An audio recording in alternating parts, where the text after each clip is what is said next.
Baby girl just wanna be to school in the first time แค่อยากพบเธอสักครั้งไม่ใช่ว่าเพียงแค่โทรหา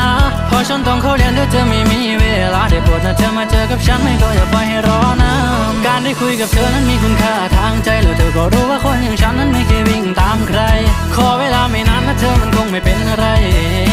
แล้วมันจะเป็นไปได้ Baby girl just wanna be to school in the first time แค่อยากพบเธอสักครั้งไม่ใช่ว่าเพียงแค่โทรหาพอฉันต้องเข้าเรียนเดี๋ยวเธอไม่มีเวลาได้โปรดนะเธอมาเจอกับฉันไม่ก็อย่าปล่อย